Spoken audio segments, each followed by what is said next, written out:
আজকে আমাদের এই উত্তর চণ্ডীপুর গ্রামে একটা মর্মান্তিক ঘটনা ঘটেছে, আর যেটি হচ্ছে আমাদের সোনাপুর বাজারের বিশিষ্ট ব্যবসায়ী মিজান কোকারিজ ভাই, ওনার বাড়িতে সন্ধ্যার পরে বিশেষ করে 7:30 8টার দিকে একটা মর্মান্তিক ঘটনা ঘটেছে। ওনার স্ত্রী এবং ওনার মেয়েকে বাসার মধ্যে জবাই করে হত্যা করা হয়েছে। তো এলাকার বেশ কিছু মানুষজন যখন ওনাদের বাসার মধ্যে জবাই করে হত্যার বিষয়টা বা ডাকাতের বিষয়টা উঠছিল, তখন অনেকে আসছিল। আমাদের এই যে ছোট ভাইরা কয়েকজন ছিল, এই চিৎকার পড়ার পর অনেকে আসছে এখানে, আমরা তাদের কাছ থেকে একটু শুনি যে আসলে বিষয়টা কি হয়েছিল। এই বিষয়ে এই যে তোমরা যখন আসছিল রবিন সহ, এখানে কি শুনছিল তখন এই জায়গার মধ্যে? আমরা আসি শুনছি যে প্রথমে তো আসলে কিছু শুনি না, প্রথমে আমরা ভিতরে গেছি এবং এই কাহিনী যে ঢাকায় ঢুকছে, আমরা এই ঘটনা শুনি ভিতরে ঢুকছি। এত মর্মান্তিক ঘটনা এটা আসলে প্রথমে কল্পনা করি নাই। প্রথমে ভিতরে ঢুকছি, ভিতরে উপরে যাওয়ার সাথে সাথে যখন আমরা দেখি লাশ এবং মিজান কোকারিজ ভাই অজ্ঞানের মতো পড়ে আছে এবং উনার ছেলে নিচে বসে রয়েছে, উনারা ভয়ে আতঙ্কে। ঠিক আছে, পরে আসলে যারা আমার আগে আসছে ওদেরকে জিজ্ঞাসা করার পরে ওরা বলছে যে উনার ছেলে যখন ফোন দিতেছে তখন ওনারা মামে একজনও ফোন উঠাইতেছিল না। তখন উনার ছেলে তাড়াতাড়ি আসছে, আসার পরে উনার ছেলে দেখার পরে উনি আতঙ্কিত হয়ে গেছে। এটা হইলো আমি শোনার পরে যা বুঝতে পারলাম। উনার ছেলে ঘর থেকে বাইরে হয়ে একটা জায়গায় দাঁড়ায় রয়েছে, কথাবার্তা নাই।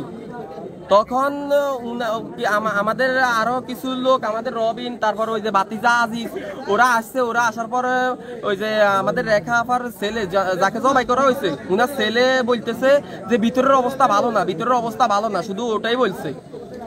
পরে ওরা যখন সাহস করে ভিতরে আগাইছে, উনার ছেলেও ভিতরে আসছে এবং ওই যে মিজান কোকারিজের দোকানের একটা স্টাফ, ও বা ফোন দিয়ে কইতেছে ওর সাথে যারা ছিল ওদেরকে ফোন দিয়ে বলতেছে যে কোকারিজের ঘরে ডাকাত ঢুকছে, ডাকাত ঢুকি সব শেষ হয়ে গেছে।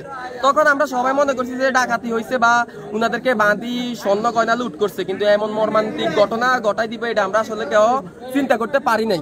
রবিন, তুমি যখন ঢুকছিলা ভিতরে কি দেখছো ওইখানে ঢুকে? ভাই আমি যখন আইছি তখন রাব্বি, তার ছেলে না মানে রাব্বি, হে এখানে খাড়া হয়েছে, কয় উপরে যাইও না, উপরে সমস্যা। ওরে এলাকা পাবলিক সব আইছে, আরে মিজান ভাই আইছে, মিজান ভাই এসে আমরা যাই উপরে উঠি, যাই দেখি তার ছোট মেয়ে আর তার স্ত্রীকে জবাই করে এখানে ফাড়া দিয়েছে, গলায় মিন্দে মনে হয় কিছু দিয়ে বাঁধছে।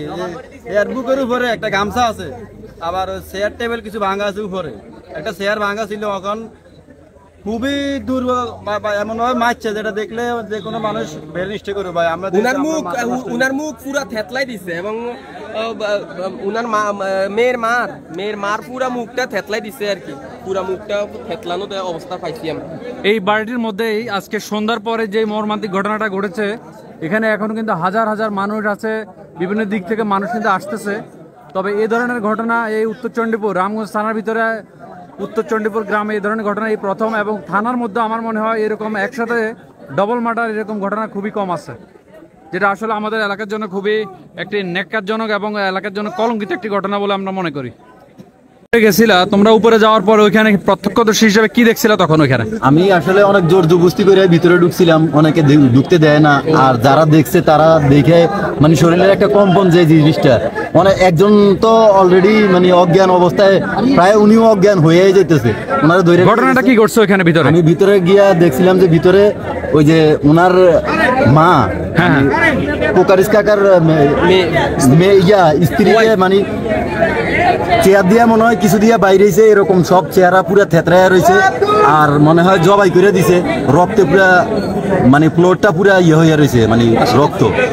আর সাইডে ওনার মেয়েরে মনে হয় হয়তো জবাই করছে কিনা জানি না, উপুত করে রাখছে, তো পেটে হয়তো পোষ দিছে, মানে উপুত করে ফালাইয়া রাখছে, ওই জায়গায় রক্তে ভরা। এই আর কি আমরা এগুলো দেখলাম।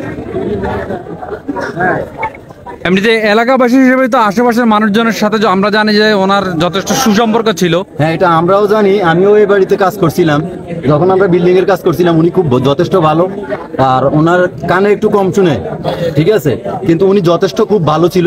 আর এই বাড়িতে যতবারে আমরা আসছি গেছি, খুব নিজের ছেলের মতোই দেখতো আমাদেরকে, মানে উনি খুব ভালোই ছিল বলতে গেলে।